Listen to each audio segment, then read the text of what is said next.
भारत और कनाडा के संबंध आखिर किस मोड़ पर है? 1.5 साल हो गया जब जून 2023 का वक्त था, जब खालिस्तानी चरमपंथी हरदीप सिंह निज्जर की हत्या हुई थी। कनाडा ने इसके लिए भारत को जिम्मेदार ठहराया, भारतीय सरकार को जिम्मेदार ठहराया। भारत ने भी तुरंत इन आरोपों का खंडन किया, साथ ही ये भी कहा कि अगर आपके पास कोई सबूत हो तो आप सबूत शेयर कीजिए, हम जांच में आपकी मदद करेंगे। सबूत तो आज तक कनाडा की ओर से शेयर नहीं किया गया, लेकिन अब एक नए आरोप जरूर कनाडा की तरफ से लगा दिए गए भारत पर, और भारतीय उच्चायोग से जुड़े लोगों की संलिप्तता बताई गई है कनाडा सरकार की ओर से, ट्रूडो सरकार की ओर से, कि कनाडा में उनके लोगों को मारा जा रहा है, जिसमें लॉरेंस बिश्नोई का भी वो नाम ले रहे हैं कि इस गैंग के साथ मिलकर भारतीय सरकार के एजेंट जो है वो इस तरह की वारदात को अंजाम दे रहे हैं। इन तमाम आरोपों के बाद जो रिश्ता है वो बहुत ज़्यादा बिगड़ता दिख रहा है। भारत ने अपने 6 राजनयिकों को वापस बुला लिया है, जिसमें संजय वर्मा भी है, जिन पर सबसे ज़्यादा आरोप लगाया कनाडा की सरकार ने और कहा कि इनको हमने जांच, इनको निगरानी के अंदर रखा है। ये बात भारत को नागवार गुजरी है। आखिर कहां विवाद की शुरुआत हुई, विवाद की असली वजह क्या है, कनाडा सरकार अगर निज्जर को लेकर के इतनी ज़्यादा क्यों इतना ज़्यादा प्यार दिखा रही है, तमाम मुद्दों पर बातचीत करेंगे। इस वक्त हमारे वरिष्ठ सहयोगी प्रभात कुमार जी हमारे साथ मौजूद हैं। प्रभात जी, सबसे पहले तो ये बताइए, कनाडा और भारत, इसका संबंध बहुत ही मधुर हुआ करता था, बहुत पुराना ये संबंध है। और अगर हम पंजाब की बात करें तो लगभग आधी आबादी या कोई ना कोई, पंजाब के हर एक घर का कोई ना कोई इंसान कनाडा में जरूर है। और अब ये स्थिति नहीं, देखिए, आप इसको केवल निज्जर और बाकी चीज़ों से जोड़कर अगर हम देखें तो ये थोड़ा सा अपने आप को कन्फाइन करने जैसा होगा। बेसिकली है क्या कि वहाँ भी, कनाडा में भी ट्रूडो गवर्नमेंट जो है वो सिर्फ अपनी सरकार बचाने के लिए ये सारी चीज़ें कर रही हैं। अगर आप देखें तो जो ट्रूडो की लिबरल पार्टी है उसका एक बड़ा वोट बैंक इंडियन ओरिजिन के सिख हैं, जो वहाँ कहा जाता है खालिस्तान समर्थक हैं। निज्जर भी उनमें से एक था। अभी जगमीत सिंह की एक पार्टी एनडीपी, इसने पिछले महीने ही ट्रूडो गवर्नमेंट से अपना समर्थन वापस लिया। हालांकि फ्लोर टेस्ट में ट्रूडो की सरकार बच गई, एक और पार्टी ने उनको समर्थन दे दिया तो उनकी सरकार बच गई है अभी। लेकिन अक्टूबर 2025 में वहाँ चुनाव होने हैं और ट्रूडो को ये चीज़ समझ में आ रही है कि बिना खालिस्तान समर्थन के वो वहाँ पे सत्ता में वापसी नहीं कर पाएंगे। तो निज्जर से इनका प्यार सिर्फ सत्ता वाला प्यार है। ऐसा नहीं है कि निज्जर को इन्होंने कि भाई मेरे कैनेडियन सिटीजन पे अटैक हुआ, मेरा कैनेडियन सिटीजन मारा गया, इसलिए ये सारी चीज़ें हो रही हैं। नहीं, इसके पीछे कहीं ना कहीं उनका सत्ता वाला लालच वो दिख रहा है उनको। दूसरी चीज़ कि अगर निज्जर से इनको इतना ही प्यार है तो ये पहले आपको समझना होगा मेन का कि निज्जर है कौन, बिल्कुल था कौन, वो मतलब इस लेवल का कैसे बन गया कि भाई एक गवर्नमेंट जो है वो इंडिया जैसे, मतलब कनाडा और इंडिया अगर आप कंपेयर करें तो भाई पॉपुलेशन वाइज, इकोनॉमी वाइज आप इंडिया के से मुकाबला करना आपके लिए थोड़ा सा टफ है। तो आप इंडिया से अभी सीधे दो हाथ करने को तैयार हो रहे हैं। आखिर इतना अहम क्यों निज्जर? देखिए, निज्जर जो है वो भारत में घोषित आतंकी था। 2020 में गृह मंत्रालय ने निज्जर को आतंकवादी घोषित किया था और उसके तुरंत बाद निज्जर को एनआईए ने भगोड़ा घोषित किया, उस पर 10 लाख का इनाम घोषित किया गया। निज्जर की कनाडा यात्रा शुरू होती है 1997 से। ठीक है। पहली बार 1995 में निज्जर को खालिस्तान टाइगर्स फोर्स के केटीएफ जो कहते थे उसके एक्टिव मेंबर के तौर पे उसको पहचान मिली। और उसको कुछ दिन के बाद 1997 में वो बीच में गिरफ्तार हुआ, सिक्योरिटी एजेंसीज ने गिरफ्तार किया था उसको, और उसके बाद वो किसी तरीके से चकमा देके 97 में वो कनाडा पहुंच जाता है। ठीक है। वहाँ जो भाई ऑब्वियस सी बात है कि पहले से आपको भी पता है कि कनाडा में एक खालिस्तान सिंपैथाइजर्स हैं। वो लोग जो कभी पंजाब आए ना हो, जिनको भले पता ना हो कि वहाँ पे खालिस्तान और पंजाब के लोगों के सेंटिमेंट्स क्या हैं, लेकिन वो खालिस्तान का समर्थन करते हैं। सिंपैथाइजर हैं, समर्थन करते हैं। 2001 में उसने कनाडा के सिटीजनशिप के लिए एप्लीकेशन दिया। अगर कनाडा गवर्नमेंट को इतना ही प्यार था निज्जर से तो 14 साल क्यों लगे? ये नया नया प्यार है। 14 साल लग गए। 2001 में उसने एप्लीकेशन दिया और 2015 में उसको कनाडा की सिटीजनशिप मिलती है। इन बिटवीन वो अपना खालिस्तान सिंपथाइज़र और बाकी लोगों को एकजुट करके और इनके साथ एक गुट बनता है, एक गैंग बनता है और वहाँ उसकी हत्या होती है। अगर पिछले साल 18 जून को जब हत्या हुई उसकी, उसके बाद भाई वो हत्या आपका लोकल प्रॉब्लम है, उसमें इंडिया की कोई भूमिका नहीं रही है। प्रभात जी, सिर्फ निर्जर ही है या एक दो और जो खालिस्तानी नेताओं की हत्या हुई है उन तमाम चीज़ों को जोड़कर कनाडा? नहीं, इसमें बिल्कुल सही कहा आपने। देखिए पिछले 2 साल में करीब 6 खालिस्तानी सिंपथाइज़र या खालिस्तानी नेता आप कह लें, उनकी हत्या हुई है या उनकी मौत हुई है। उनमें कुछ संदिग्ध कंडीशंस में भी मरे मिले, तो उनको भी माना जा रहा है कि भाई उनकी हत्या ही हुई है। भाई ये चीज़ें चलती हैं। इनमें सबसे पहला नाम आता है रिपुदमन सिंह मलिक का। रिपुदमन सिंह मलिक को 15 जुलाई 2022 में इसकी हत्या हुई थी। इसके बाद अमनप्रीत शर्मा है, ये भी खालिस्तान सिंपथाइज़र था, खालिस्तान का बड़ा मेंबर था ये, इसकी हत्या होती है। इसके बाद जून 2023 में जैसा निर्झर की हम लोगों ने चर्चा की कि हरदीप सिंह निज्जर। इसके बाद जुलाई में करणवीर सिंह गरचा करणवीर सिंह गरचा की हत्या होती है। इसके बाद सुखा दुनेक भी सितंबर 2023 में ही, और उसके बाद हरप्रीत सिंह उप्पल, ये नवंबर 2023। ये 6 नेता हैं खालिस्तान के जो पिछले 2 साल में या तो मरे मिले या ओपनली इनकी हत्या हुई है।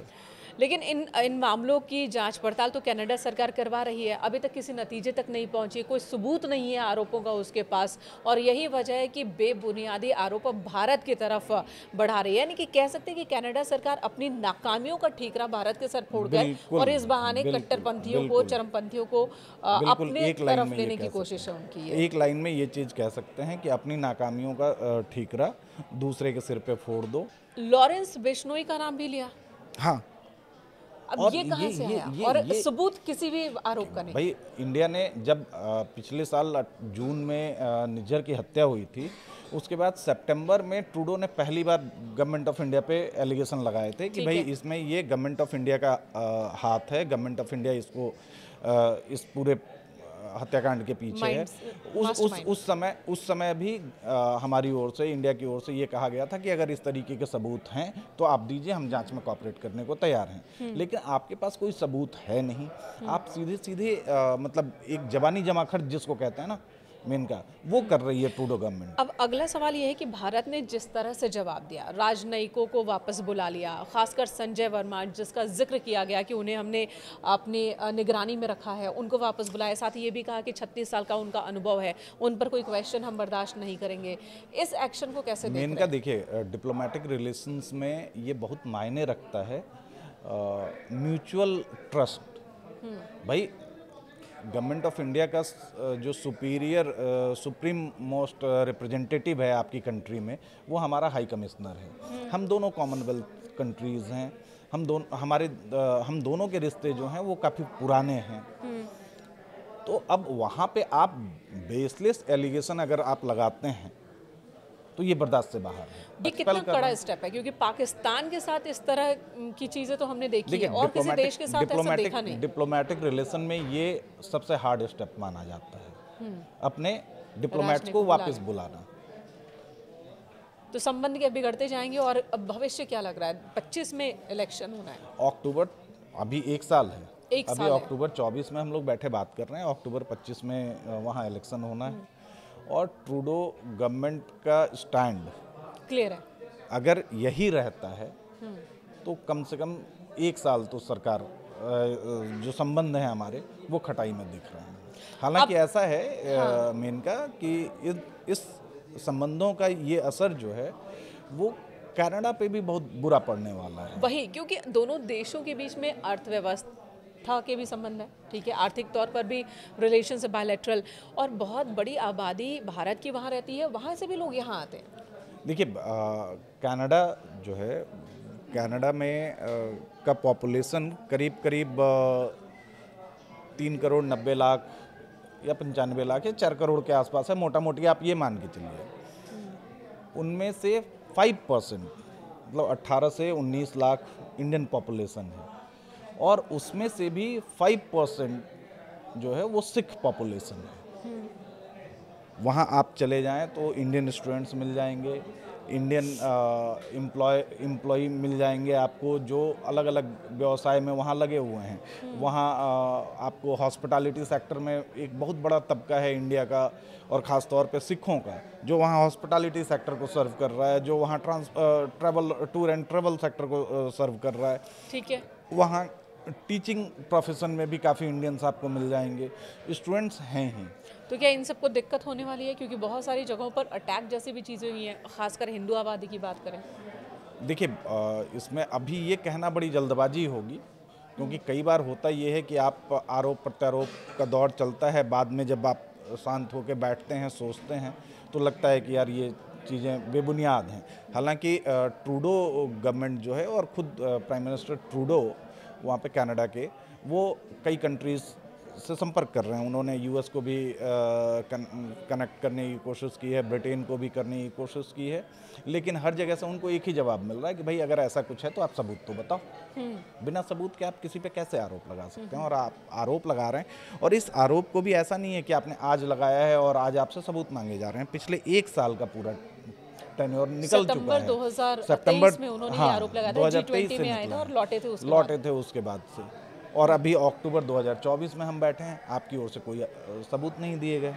इन सब के बीच जो स्टूडेंट्स वहाँ रह रहे हैं बड़ी संख्या में भारत की ओर से, क्या उन पर भी कोई खतरा है? ये सवाल इसलिए क्योंकि नस्ल भेदी हमले पहले भी कई बार होते रहे हैं। जब सरकार का साथ इस तरह के हमलों को नहीं होता है तो डर होता है हमला करने वालों में। अगर सरकार ही किसी देश को लेकर इस तरह की सोच रखे तो इस तरह के जो अराजक तत्व होते हैं, असामाजिक तत्व होते हैं, उनका मन बढ़ जाता है। देखिए, तो क्या वो खतरा बन सकते हैं? नहीं, मतलब इसको मैंने पहले ही कहा ना कि ऐसा ये कमेंट पास करना, एक जेनरिक कमेंट, ये थोड़ी जल्दबाजी होगी। हालांकि आप मतलब मिस कैरेंट्स और इनका कोई आप वो नहीं कर सकते, लेकिन ये ज़रूर है कि भाई अगर ऑर्गेनाइज तरीके से कोई अटैक होता है तो उसके लिए तो भाई कैनेडियन गवर्नमेंट जिम्मेदार है, और ट्रूडो कम से कम अभी ये वाला रिस्क नहीं लेंगे और कि एक सर्टेन तबके के वोट के लिए वो इस तरीके का इतना बड़ा रिस्क लें। विदेश नीति को खतरे में डालना ये अभी थोड़ा मुश्किल है, मतलब लगता है। हालांकि गवर्नमेंट ऑफ इंडिया ने एडवाइजरी टाइम टू टाइम वो जारी करती रही है, पिछले साल भी जारी किया था। हाँ। कि भाई वहाँ चूंकि एंटी इंडियन एक्टिविटीज़ दिख रही हैं, बढ़ रही हैं, तो आपको थोड़ा अपने को कन्फाइन रखना है, अपने को थोड़ा आपको सतर्क रहना है, सावधान रहना है। एक और बात, जो भारत की ओर से चिट्ठी लिखी गई है उसमें कनिष्क विमान अटैक का भी जिक्र किया गया है। तो इस अटैक का जिक्र जो 85 में हुआ था जी, 86 लोगों की मौत हुई थी, धमाका हुआ था ज़्यादा, और इससे ज़्यादा लोग थे, उसका जिक्र करने के पीछे का कारण आपको क्या दिखता है? देखिए, ये बेसिकली कनिष्क विमान हादसे को भी आप जो है वो खालिस्तानी टेररिस्ट एक्टिविटी भाई गवर्नमेंट ऑफ इंडिया शुरू से मानती रही है। उस समय भी अलर्ट किया गया था, गवर्नमेंट ऑफ इंडिया की ओर से अलर्ट किया गया था कि खालिस्तानी एक्सट्रीमिस्ट और खालिस्तानी टेररिस्ट जो हैं वो इंडियन किसी उसको टारगेट कर सकते हैं। उसके बाद भी कैनेडियन गवर्नमेंट ने उस अलर्ट को बहुत गंभीरता से नहीं लिया था, जिसकी परिणति जो है कनिष्क विमान हादसे के तौर पे हुई। उसमें मतलब वो 23 जून 1985 की घटना है वो, जब करीब 350 के आसपास लोग थे उस विमान में, और वो धमाके के साथ उड़ा दिया गया आसमान में ही। उसके बाद भी हमने पूरा डॉजियर सौंपा है कैनेडियन गवर्नमेंट को, लेकिन उस पर अभी तक ना उस पर कोई एक्शन हुआ, ना उसकी जांच पूरी की गई, ना उसके दोषियों को कोई सज़ा दी गई। दूसरी चीज़ कि ये कनिष्क विमान हादसे का जिक्र इसलिए आया है मेन का कि अभी निज्जर के समर्थन में कैनेडियन पार्लियामेंट में मौन रखा जाता है, उसके लिए प्रेयर की जाती है, और कनिष्क विमान हादसे पे चुप्पी। यानी कि जो यहाँ के लिए आतंकवादी है, जिसे भारत ने आतंकवादी माना है, उसे आप अपनी नागरिकता देते हैं, उसका सम्मान करते हैं, उसके लिए शोक का रखते हैं और उसके लिए इतना कंसर्न जताते हैं, और ये बार बार हो रहा है। यहाँ देखिए, मैंने वही आपसे पहले ही कहा ना, मेन का कि हमें ये समझने की ज़रूरत है कि आखिर वो निज्जर है कौन जिससे ट्रूडो को इतना प्यार है, जिसके लिए ट्रूडो मतलब गवर्नमेंट ऑफ इंडिया से भी दो दो हाथ करने को तैयार हैं, इंडिया से अपने संबंध भाई इंडिया आज की तारीख में इंडिया किसी भी कंट्री के लिए एक बड़ा मार्केट है, एक रिलायबल अलाई है और एक सपोर्ट हैंड है। लेकिन एक निर्झर के लिए आप इंडिया से अपने संबंध बिगाड़ने पे तुले हुए हैं। तो अगर इलेक्शन तक ये चीज़ें ज़्यादा खटास होने वाली दिखती हैं, उसका असर बहुत ज़्यादा आगे नहीं पड़ेगा या फिर आगे भी नहीं, संबंध देखिए, बिगड़ते ही जाएंगे? मुझे लगता है कि बस ये इलेक्शन तक का ही मामला है।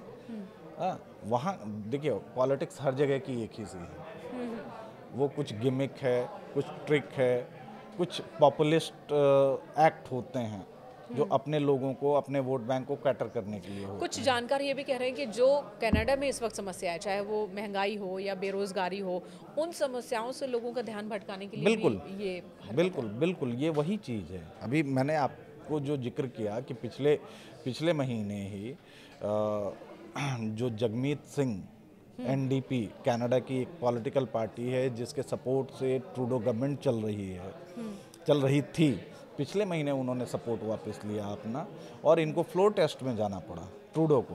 हालांकि सरकार बचाने में वो कामयाब हो गए। अब किस तरीके से उनकी क्या डील हुई दूसरी पार्टी से, ये मतलब बहुत डीप चर्चा करने की ज़रूरत नहीं है, लेकिन गवर्नमेंट बच गई। अब उनका ये जो एक्ट है, ये जो कदम है ट्रूडो गवर्नमेंट का, वो सिंपल सा वही है कि जो खालिस्तानी सिंपथाइजर्स का जो वोट बैंक है, जो उनकी लिबरल पार्टी की तरफ इंक्लाइन है, उसको बचाए रखें, उसको कैसे और कंसोलिडेट करें, क्योंकि नियर फ्यूचर में इलेक्शन है। इलेक्शन और इलेक्शन में लाभ कमाना है। अगर ये इलेक्शन तक की बात है तब तो फिर भी ठीक है, वरना अगर ये रिलेशन आगे और बिगड़ते चले जाते हैं तो लंबे वक्त अगर बिगड़ते जाते हैं तो जाहिर सी बात है कुछ असर तो होगा ही, जी, दोनों ही देशों पर बिल्कुल होगा। कनाडा पर भी और भारत पर भी ये असर देखने को मिल सकता है। बहुत बहुत धन्यवाद आपका प्रभात जी इस पर चर्चा के लिए।